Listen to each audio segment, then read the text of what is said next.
Қайырлы күн, менің каналыма қош келдіңіздер. Бүгін сіздердің назарларыңызға дәруменге өте бай, өте керемет болып шығатын, денсаулыққа пайдалы қызылшадан жасалатын салаттың рецептін ұсынғым келіп отыр. Видеоны соңына дейін қарай, қолай болса ең алдымен осы салатымызға қажетті тауықтың төс етін алдын ала пісіріп, суытып алдым және дәл осындай үлкен бөліктерге бөліп, қолдың көмегімен осы тауық етін талшықтарға бөліп алатын боламын. Дәл осылай барлығын бөліп дайындап алдым.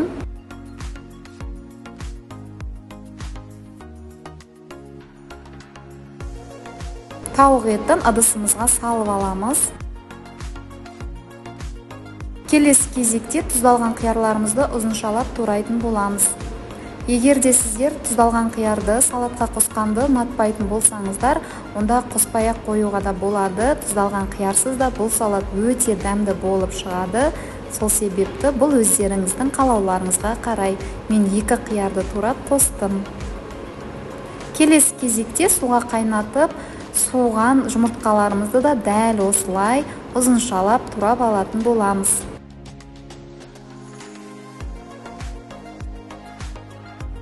Жұмыртқаларымыздан кейін сырды да дәл осы реттілікпен турап алатын боламын ұзыншалап.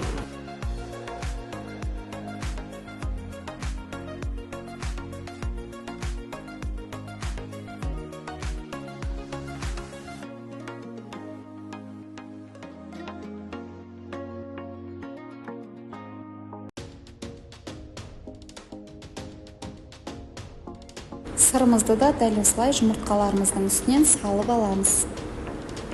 Келесі кезекте қайнатылған қызылшамызды да ұзыншалап турайтын боламыз.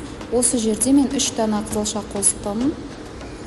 Қызылшаны өздеріңіздің қалауларыңызға қарай қоссаңыздар болады.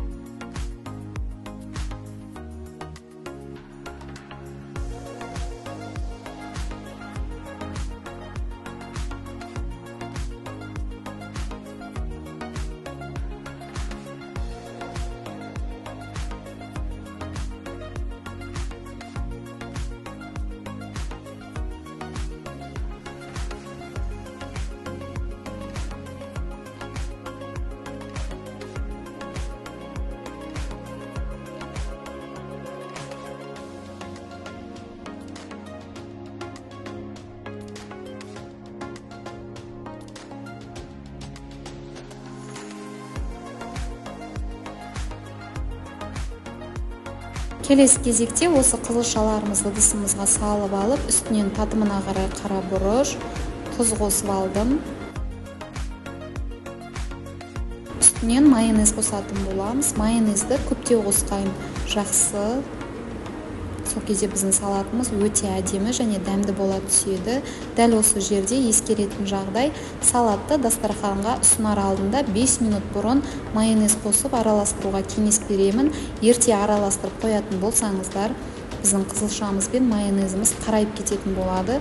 Сол себепті дәл дастарханға қояр алдында араластырып, бірден дастарханға ұсынуға кеңес беремін. Біздің өте керемет салатымыз дайын. Көріп тұрғандарыңыздай, түрі тәбет ашарлықтай, денсаулыққа өте пайдалы салат. Кез келген тарелкаға немесе салатницаларға салып, дастарханға ұсынатын болсаңыздар, кез келген дастарханның сәнін ашатын салат. Менің видеом сіздерге ұнаған болса, менің каналыма тіркеліп, лайк басып, комментарий бөлімінде өздеріңіздің ой-пікірлеріңізді жаза кеттіңіздер. Қоңырауша белгісін басып қоятын болсаңыздар, сіздермен бірге керемет рецепттерде, өте оңай, жеңіл дайындалатын рецепттерде кездесетін боламыз. Назарларыңызға көптен көп рахмет. Сіздермен бірге болған Мақпал Ерболатқызы. Келесі видеода кездескенше сау болыңыздар.